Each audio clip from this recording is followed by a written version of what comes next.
हुर बिन यजीद एक शख्स था। हुर बिन यजीद एक मुख्तसर सा लश्कर लेके उसने इमाम हुसैन को एक जगह पे रोका, फिर दूसरी जगह पे रोका, फिर लाकर तीसरी जगह पे रोका। तो इमाम हुसैन ने फरमाया जगह कौन सी है? कहा हुजूर करबो बला।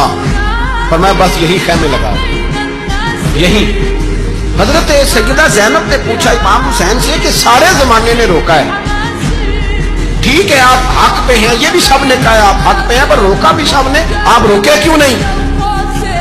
इब्ने कसीर और इब्ने असीर लिखते हैं इमाम हुसैन रो पड़े, कहने लगे बहन मैं रुक जाता पर मैंने रात को नाना मुस्तफ़ा को ख्वाब में देखा। तो हुजूर ने फरमाया हुसैन अगर आज ये रिवाज पड़ गया ना यजीद जैसे लोगों का तो कयामत तक पड़ा रहेगा। फिर लोग कहेंगे कोई निकला नहीं था तो हमें भी निकलना, फिर लोग जालिमों के सामने गर्दनें झुकाने के आदी हो जाए। मैं कहता रहता हूं, कह रहा हूं, करबला की जंग कुफर इस्लाम की जंग नहीं, कुफर इस्लाम की जंग नहीं करबला की, क्योंकि यजीद तो बड़ा पक्का नमाजी था, खुतबा देता था वो तो। जब इमाम हुसैन रज़ी अल्लाह ताला अन्हु ने करबला के मैदान में जुमे का दिन था तो यजीद के सामने को बात करनी शुरू की, अमर बिन साद के सामने। तो अमर बिन साद कहने लगा हुसैन ज्यादा बातें ना कर, हमारा जुमा लेट हो रहा है, जंग के लिए तैयार हो, फटाफट आ। अहले बैत नबुव्वत को कत्ल करेंगे और कत्ल के बाद फिर नमाज पढ़ेंगे और फिर कहेंगे अल्लाहुम्मा सल्ली अला मुहम्मदिन व अला आले मुहम्मद, उसी नमाज में फिर दरूद भी पढ़ेंगे। ये कैसा मर्तबा है, कैसा अंदाज है, दोस्ती कातिल से भी मकतूल से याराना भी। इमाम हुसैन ने कर हुर बिन यजीद इमाम हुसैन से कहने लगा मुझे हुक्म है आपको रोकने का, आप आगे नहीं जा सकते। इमाम साहब ने फरमाया वजह? जमीन अल्लाह की है। उसने कहा आप बैत नहीं कर रहे, यजीद की हालात आपके हक में दुरुस्त नहीं है, आप नहीं जाएंगे। इमाम रुक गए। जोहर की नमाज का वक्त हुआ तो हजरत अली अकबर इमाम हुसैन के बड़े साहिबजादे उन्होंने अजान जोहर पढ़ी तो हुर बिन यजीद के लश्कर ने इमाम हुसैन के पीछे नमाज अदा की। कहा भाई तुम मुकाबले में आए हो, नमाज पीछे पढ़ते हो? कहा हुजूर मुकाबला तो तलवारों से कर रहे हैं पर हमारा दिल तो मानता है ना कि मुस्तफा का नवासा बड़ी शान वाला है। हुर बिन यजीद ने 3 नमाजें लश्कर समेत इमाम हुसैन के पीछे पढ़ी हैं, 3 नमाजें, जोहर असर और मगरिब। फिर इमाम हुसैन के सामने शराइत पेश की कि आपको यहां घेर लिया गया है, यहां आप बैत करेंगे, यहां आप जंग करेंगे, 2 ही बातें।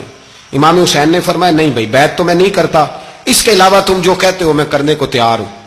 उसने खत लिखा, उबैदुल्लाह इब्ने ज़ियाद को एक बंदा दौड़ाया पीछे, कूफे चंद मील पे कूफा था। कहा वो नहीं मान रहे, क्या करना है? तो हुसैन इब्ने अली है, मैं ज्यादा देर उन्हें रोक भी नहीं सकता।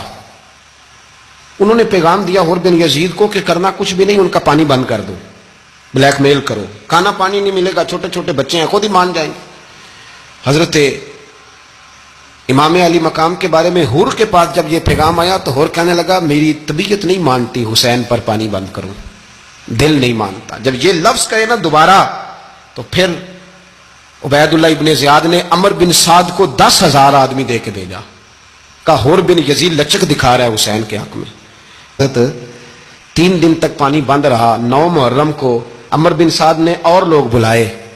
शिमर एक बड़ा सख्त आदमी था, संग दिल बदबख्त, जिसने हजरत अली असगर के गले पर तीर मारा था, वो और लश्कर लेके आया। रात को कहने लगा इमाम हुसैन रज़ी अल्लाह ताला अन्हु से कि बस बड़ा हो गया, ये 9-10 मुहर्रम की दरमियानी रात, यहां आप जंग करेंगे या आप बैत करेंगे, 2 ही बातें।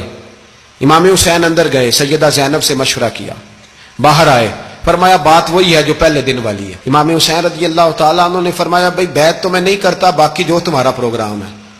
शिमर और इब्ने साद कहने लगे फिर जंग के लिए तैयार हो जाएं। क्या अंदाज है इमाम हुसैन का। फरमाने लगे कल जंग करूंगा, मुझे पता तो है जंग का नतीजा क्या निकलना है, एक रात मुझे दे दो ताकि मैं खुल के अपने रब की इबादत तो कर लूं। हुसैन ने जाना है, मुझे पता है कल रिजल्ट 72 और 22,000 का क्या एक रात मुझे दो, मैं मालिक से राज न्याज तो करूं। मैं गया उससे पूछूं तो सही कि मालिक मेरे वालिद भी शहीद हैं, भाई भी शहीद हैं, नाना को भी दुखों में देखा है, तो अब मेरी बारी है तो मालिक मैं हाजिर हूं, मुझे मौका तो दो, इसलिए कि मेरे नाना ने बदर में भी सारी रात इबादत की थी, सुबह मुझे मौका दो। और दुनिया का उसूल है जब कोई मौका मांगता है तो दिया जाता है।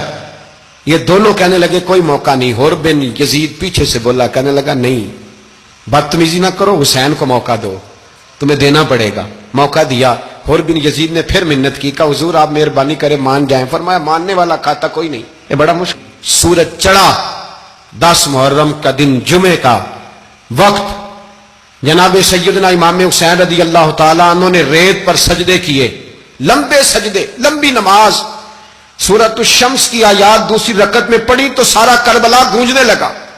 کیا انداز تکلم تھا امام علی مقام کا۔ نماز مکمل ہوئی تو حور بن یزید، عمر بن سعد اور شمر سے کہنے لگے واقعی حسین سے لڑو گے؟ پتہ نہیں کون ہے۔ قل لا اسألکم علیہ اجرا، تم نے نہیں پڑھا الا المودۃ فی القربى، تمہاری آنکھیں بند ہیں، الحسن والحسین سید الشباب اہل جنہ، تمہیں نہیں پتا؟ کہنے لگا چپ کر، حکومت نظر آ رہی ہے۔